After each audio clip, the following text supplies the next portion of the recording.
Magandang umaga mga mahal kong kapatid sa Panginoon, sa mga kaibigan ko na sumusubaybay at patuloy na nanonood at nakikinig ng atin pong gawain na daily devotion.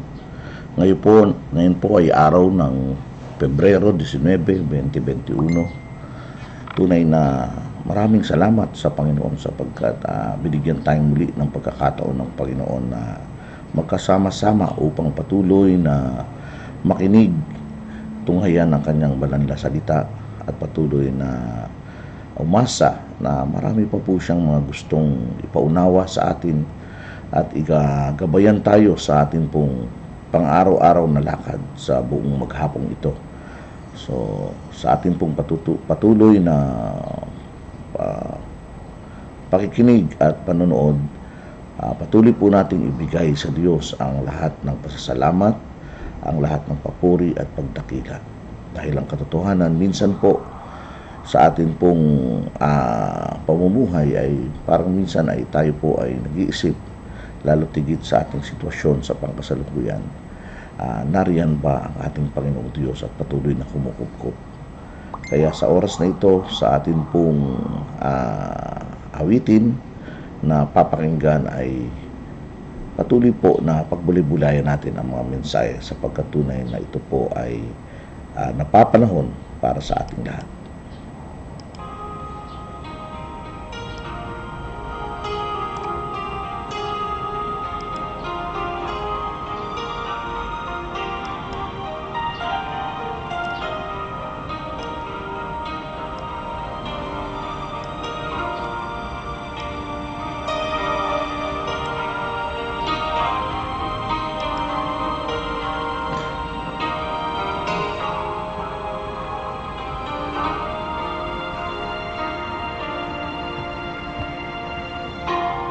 Sanang isipin, di kita natatanaw. Huwag mo sanang isipin, iniwanan na kita. Lagi kang nakikita sa paglipas ng araw at aking nalalaman ang iyong pagdurusa.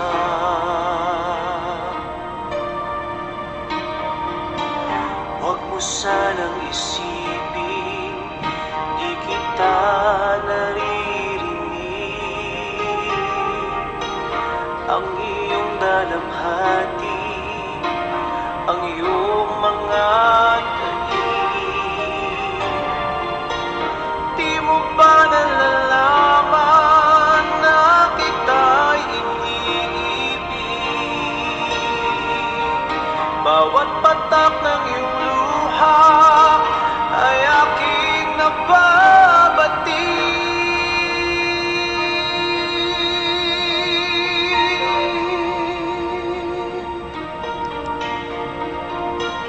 Huwag mo sanang isipin, nalimutan na kita dahil ang iyong pangalan sa palad ko'y sinulat na. At kung ako'y kailangan, kung ako'y hinahanap, tumawag ka't manalangin at ako'y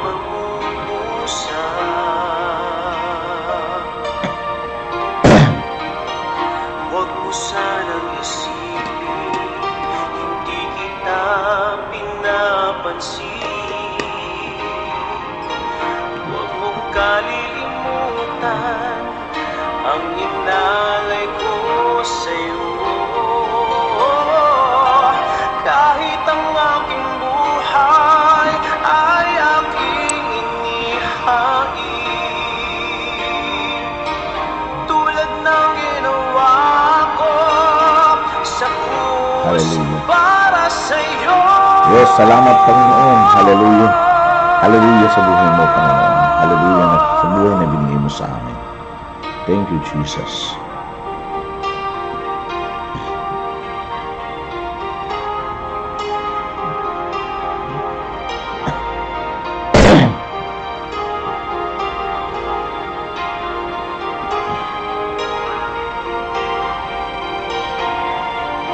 At kung ako'y kailangan, kung ako'y hinahanap, tumawag at manalangin, at ako'y mangungusap.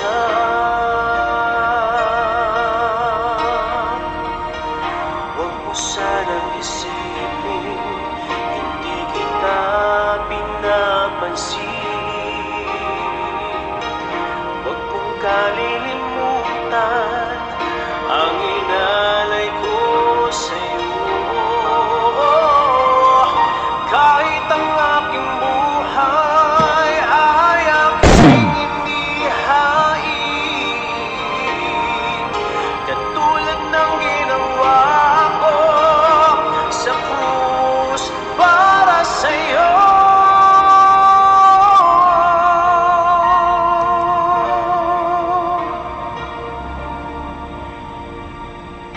Huwag mo sanang isipin, hindi kita minamahal.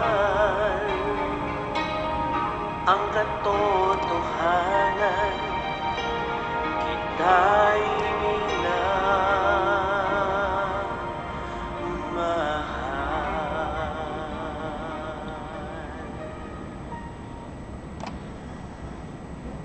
Tayo po ay sama-samang tumulog sa Panginoon sa pananalangin sa umagang ito.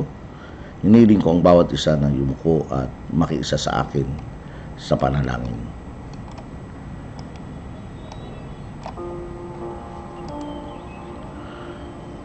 Amang Diyos na makapangyarihan sa lahat, pinagmumula ng buhay, Diyos na may kontrol ng lahat ng bagay, Diyos na hindi nagbabago noon, ngayon at magpakailan pa man, Diyos na aking pinaglilingkuran, Diyos na dakila sa lahat, mabuti, matapat,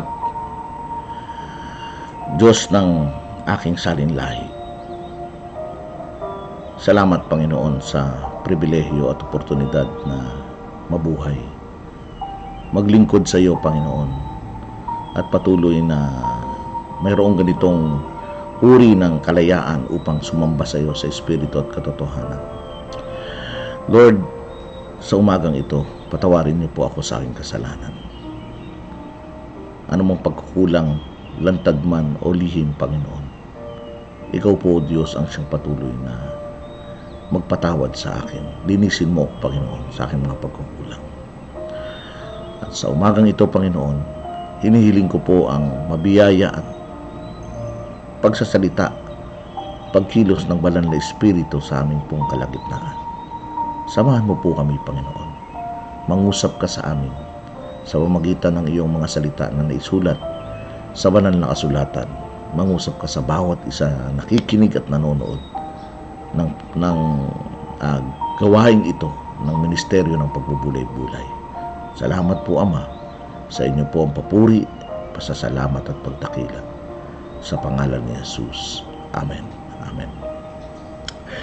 Muli, mga mahal kong kapatid sa Panginoon, tunay na katulad ng aking sinabi kanina, ang ating pong Panginoong Diyos ay patuloy na naririyan sa ating tabi at patuloy na kasama natin sa lahat ng panahon at nagmamahal. Ang kanyang pag-ibig ay hindi nagbabago. Ang kanyang pagmamahal ay palaging handang yumakap, handang tumulong, handang magbigay ng kanyang assistance at ipadama sa atin sa anumang oras o panahon ay nariyan ang ating Panginoong Diyos. Nagmamahal at patuloy na nagmamasid at patuloy na nagagalak sa bawat isa sa atin na patuloy na sumasamba sa Kanya sa Espiritu at katotohanan. Kung tayo po'y mayroong mga banal na kasulatan, nais ko po kayong makibukas sa akin sa Mateo 5:7. Ganito po ang sinasabi ng kanyang mga salita. Blessed are the merciful, for they shall obtain mercy. Mapapalad ang mga mahabagin sapagkat sila'y kahahabagan. When we say mercy, it means to show compassion. To show compassion sa isang tao na kung saan ay miserable ang buhay.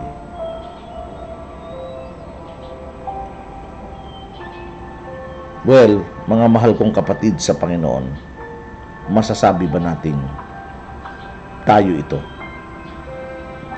May ganito po ba tayong puso o damdamin ng pagkakaroon ng kahabagan o pagiging mahabagin? Ang Panginoong Diyos ay nagpakita ng kaniyang pagkamahabagin sa bawat isa sa atin, sa iyo, sa akin, sa ating lahat. Ito po ay ipinakita niya sa bawat isa sa atin. Kaya't ang katanungan na maaari nating tanungin sa umagang ito ay kung papaano ang Panginoong Jesucristo ay nagbigay ng kaniyang mercy o ng kanyang habag sa atin. Kumusta naman tayo? Kumusta ka naman? Kumusta ang bawat isa sa atin? Mayroon ba tayong estado ng puso na ganito, na pagkakaroon ng mahabaging puso? Jesus made being merciful or showing kindness to those who are in distress and a major part of the Christian life. Ipinakita ito ng ating Panginoong Jesucristo. And we see this, my dear brothers and sisters in Christ. One of the story sa banal na kasulatan na alam ng bawat isa sa atin ay yung The Good Samaritan. Yung istorya ng Good Samaritan na wherein makikita natin na kung atin pong babasahin ito po ay nasa Lucas 10, 30 hanggang 37. Na kung saan ang sabi doon ay, sumagot si Jesus at sinabi, isang tao bumababa sa Jericho na mula sa Jerusalem at siya'y nahulog sa kamay ng mga tulisan na sa kanya'y sumamsam at sa kanya'y humampas at nagsialis na at siya'y iniwang halos patay na. At nagkataong bumababa sa daang yaon ang isang saserdote. At nang makita siya ay dumaan sa kabilang tabi. At sa gayon din paraan, ang isang Levita naman, nang dumating siya sa dakong iyon at makita siya, ay dumaan sa kabilang tabi. Datapwat ang isang Samaritano sa kanyang paglalakbay ay dumating sa kinaroroonan niya at nang siya'y makita niya ay nagdalang habag at lumapit sa kanya at tinalian ang kanyang mga sugat na binuhusan ng langis at alak at siya'y isinakay sa kanyang sariling hayop at dinala siya sa bahay tuluyan at siya'y inalagaan. At nang kinabukas ay dumukot siya ng 2 denaryo at ibinigay sa katiwala ng bahay tuluyan at sinabi, alagaan mo siya at ang anumang magugugol mong higit ay aking pagbabayaran sa iyo pagbabalik ko. Mga mahal kong kapatid sa Panginoon, nang ito ay tinuran ng ating Panginoong Jesucristo sa kanyang mga disipulo, sinabi ng ating Panginoong Jesucristo, and Jesus said to him, go and do likewise. Ito po ay isang pagtuturo sa bawat isa sa atin. Pagtuturo ng ating Panginoong Kristo na kung saan ito po ay hindi opsyonal. Hindi ito dapat na gagawin ko ba o hindi. Ito po ay isang command sa bawat isa sa atin na dapat sa buhay ng isang mananampalataya ay dumadaloy ang tinatawag na mercy, forgiveness, pagkamahabagin. Napakaliwanag na tinura ng ating Panginoong Kristo, do likewise, humayo kayo at gayon din ang inyong gawin. Forgiveness and mercy are what God has demonstrated to us. And He expects us to do the same to others. Did you know that the manner in which you forgive people is the manner in which you will be forgiven? Ito po yung isang katotohanan lalo tigit sa ating kapanahunan sa pangkasalukuyan. Marami pong mga distress sa ating mga paligid. Marami pong mga kapwa nating mga Pilipino at higit sa lahat maging sa loob ng ating mga simbahan. Marami po tayong mga kakilala, kapatid sa Panginoon, kapatid sa pananampalataya, na marahil habang tayo ay saganang-sagana, sila naman ay naroroon na halos walang makain sa kanilang hapagkainan. At marahil hindi lamang sa pisikal na pagkain, marahil maging sa kanilang sitwasyon sa buhay, ay nangangailangan sila ng tulong, pinansyal man ito o espiritual. Sa ating paligid ay maraming mga tao ang tunay na nalilito, naguguluhan. At marahil din naman maraming mga pagkakataon na nadadaanan natin sila. At sa tuwing nadadaanan natin sila, nakakaharap natin sila, nakaka-enkwentro natin sila sa ating pang-araw-araw na buhay. Sino tayo doon sa tatlong dumaan? Ikaw ba yung saserdote? Ikaw ba yung Levita?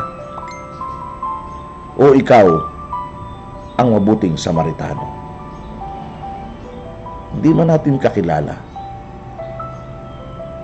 O marahil bago man tayo pumunta doon sa ating mga hindi kakilala,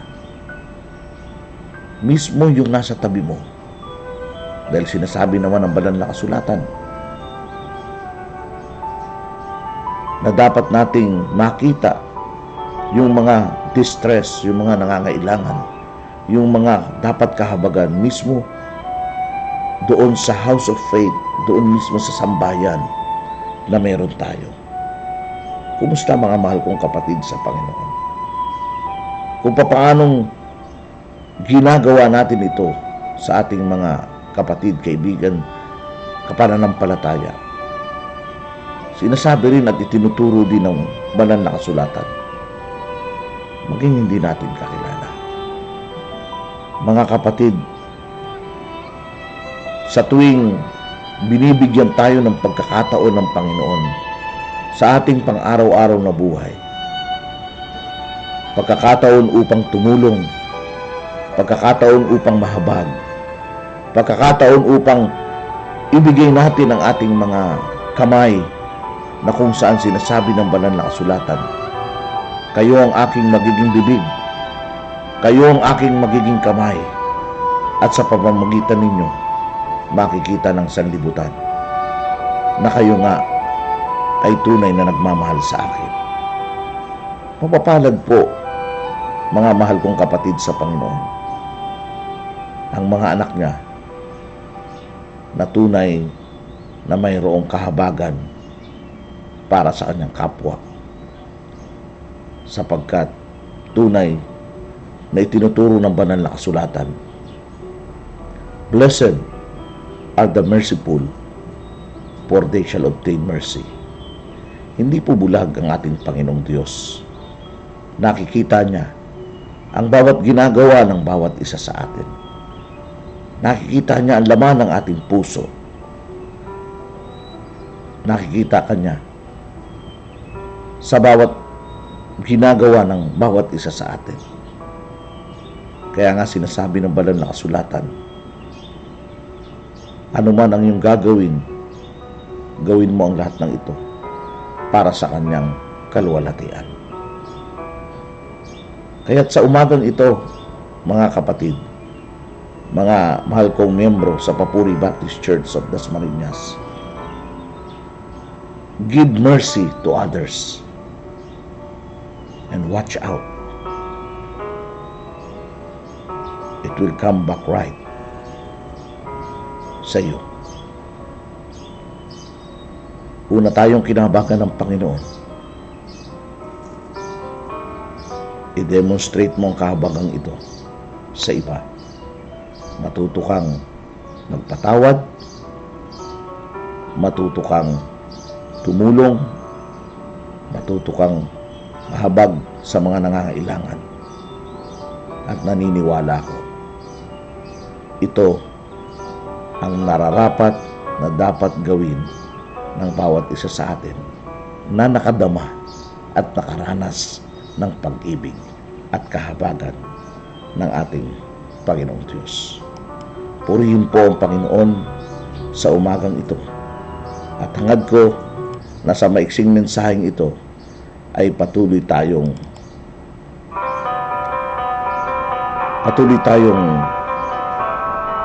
gumalaw bilang kanyang mga anak. Purihin ang Diyos. Gabayan nawa tayo sa buong maghapon ng mga mensaheng ito. Tayo pong lahat, mga kapatid, ay sama-samang dumulog sa Panginoon, sama-samang manalangin, at atin pong ipagkatiwala ang buong maghapon sa makapangyarihang kamay ng ating Panginoong Diyos. Hallelujah.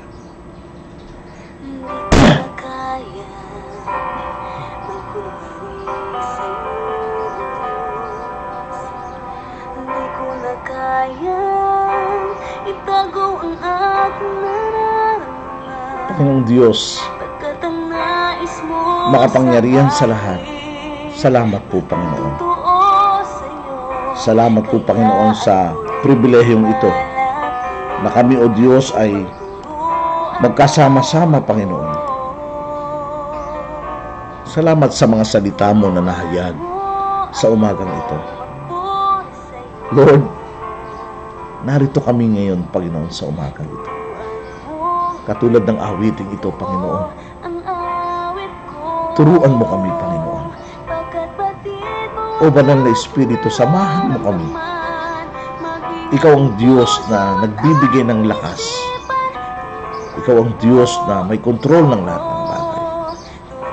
Lord, thank you so much. Tulungan mo kami, Panginoon. Napakasarap, Panginoon, maisip na nariyan ka sa amin at patuloy na gumagabay sa amin. Panginoon, pagpalain mo ang buong maghapong ito, na nawa sa bawat mga tao na makakaharap namin ay may apply namin, Panginoon, ang mga kalooban mo, lalo tigit sa larangan ng paghabag o kahabagan. Lord, salamat po, Panginoon. Pakapuspusin mo, Panginoon, kami o ako, Panginoon, ng iyong banal na Espiritu. Pagkaloob mong iyong masaganang biyaya at proteksyon. Bigyan mo ako ng karunungan, ng wisdom and knowledge, at higit sa lahat, isang puso na nahahabag sa aking kapwa. Salamat po, Ama. Purihin ka, O Diyos. Ang lahat ng ito, Ama, ay aking ibinabalik sa matamis at mataas at puno ng kabanalang pangalan ng aming Panginoong Kristo. Amen at amen. Turuan mo ako sa'yo'y sumamba.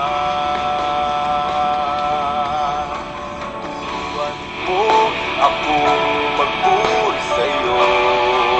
Hallelujah. Turuan mo maging totoo ang awit ko. Pagkat batid mo ang aking nararamdaman, maging aking puso at aking isipan. Turuan mo ako, turuan mo ako, Diyos. Turuan mo ako, sa'yo'y sumamba.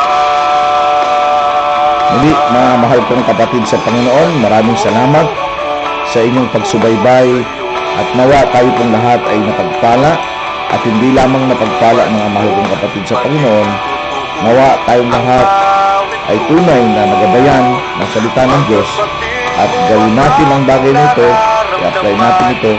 Magandang umaga po sa inyong lahat hanggang sa susunod na pagbubulay-bulay. Mag-ingat po tayong lahat at pagpalain po tayo ng ating Panginoon Diyos. Ako sa'yo'y sumamba.